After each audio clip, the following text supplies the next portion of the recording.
大家好，我是猫盾，今天我们来聊医宝寻踪要怎么玩。简单来说，它就是个消耗道具来踩格子的活动，只要开出大奖格子，就可以拿完该层的所有奖励，并进入下一层。在开奖的过程中，还可以拿到魂石、魂晶和古魂币。寻宝需要的道具探宝灯可以每天获得一个，活动持续3天就可以获得3个。魂晶这里还可以买30个，活跃任务这里可以拿31个，无氪玩家一共可以获得64个探宝灯，剩下的就要氪金来获得了。探宝灯是可以留到下一次活动才使用的，后期商店能兑换的奖励也会随着游戏进度而慢慢升级。不过由于第1期的医宝寻踪是有排名奖励的，所以第1期我们就不留了，即使是垫底也要把500名的奖励给拿了。如果你的服务器人数太多，连500名也挤不进去，那就没办法了。排行榜会要求60积分才能上榜，所以这也是我们这次活动的最低目标。那么要爬多少层才能拿到60积分？其实只要每开一格就可以获得1个积分，要拿完通关奖励才会计算，所以60积分最少也要爬完4层。前20层的地格都只有16格，所以即使运气再差，最多消耗64个探宝灯也是可以爬完4层的。无氪整个活动能获得的探宝灯刚好就是64个，所以如果运气好提前爬完4层，就把剩下的探宝灯都留给下一次吧。从21层开始，格子就会变成24格，所以爬楼的难度又会增加不小。40层后，格子会变成32格，这时候爬楼就更难了。视频的最后会放上陆服的爬楼测试，想知道爬完40楼大概需要多少探宝灯的观众，可以把最后的视频看完。爬层的奖励其实不是重点，因为这边的奖励真的很一般。顺便说一下，这边的奖励以后会更新成为时空碎片，所以奖励是后面的才值钱，前期是真的没有必要氪太多。商店这里可以换的大奖有很多，这边才是本次活动的重点，但无氪玩家却只能看，而无法换。无氪玩家可以在魂晶购买的礼包这里拿到600古魂币，之后在活跃任务中可以再拿330古魂币，一共可拿930古魂币，什么大奖都换不了。在爬楼的过程中也可以拿到古魂币，前20层每一层可拿10个古魂币，20层以后每层可以拿15个古魂币，40层以后每层可以拿20个古魂币。无氪爬4层只能多拿40个古魂币。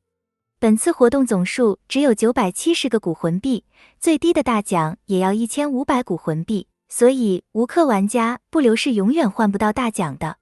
不过要留意，能留的只有探宝灯，古魂币是不能留的，所以一定要在本期活动结束前就换完。我们先来看无氪玩家能换什么奖励，基本上比较值得换的小奖，选择只有随机传说碎片、魂师召唤卷、武魂水晶和魂纹结晶这4个。当中价值最高的是武魂水晶，因为武魂水晶每周能购买的数量是有限的，而魂师召唤卷是你有魂晶就可以无限的买。不过这边也要提醒一下大家，台服的进度是非常快的，很多东西都提前开放了，所以无氪玩家的魂晶消耗也会逐渐开始跟不上。从现在开始，魂晶就不能再像前2天这样随意花费了，要开始预留第8天抽千仞血活动需要的4800，是的，只需要4800就够了，不需要2万。从现在开始，无氪玩家就不建议再把魂晶随意花在买魂师召唤卷上了，无氪玩家大概在活动结束前抽完300抽就可以停手了。以后每周还要预备魂晶来买时空魂师碎片和3200魂晶来买武魂水晶。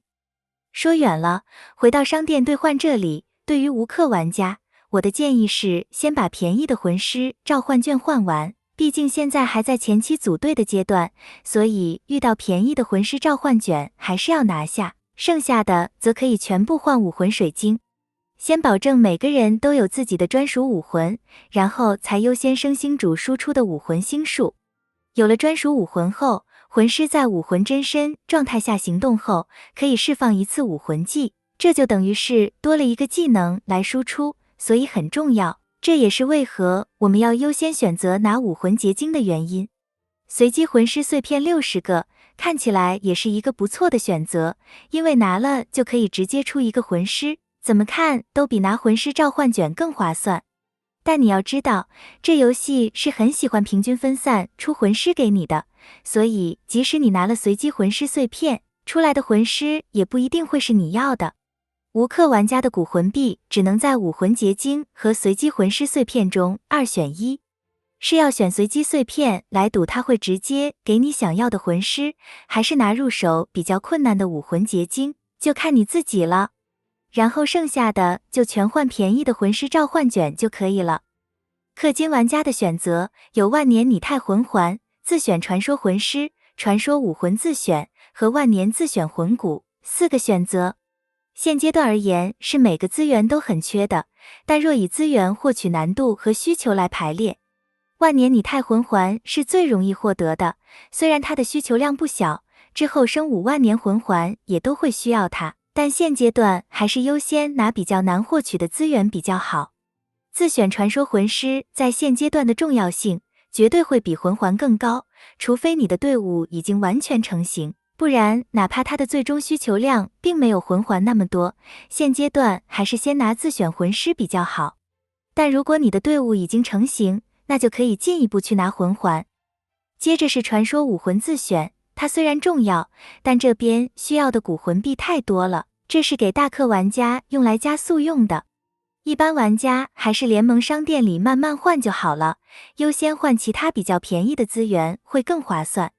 万年自选魂骨，这是现在最难拿的资源，建议优先换魂骨。虽然友情商店也有魂骨可以换，但那是要到了中期才能换到的资源。虽然魂骨的需求量没有那么大，但前期先拿一套给主输出，还是会很有优势的。而且它也不像武魂一样，换人了又要重新抽过，所以会比较保值。可以一直用到 SP 魂骨出来为止，那已经是大后期了，而且也不是随便就能拿到的。所以魂骨才是本次活动最推荐换取的目标，最好能换出4个，或者3个，再配合活动送的1个，先凑成一套来用。最后就是陆服抽到20层的视频参考。好了，今天的视频就分享到这里，感谢大家的观看，我们下期再见。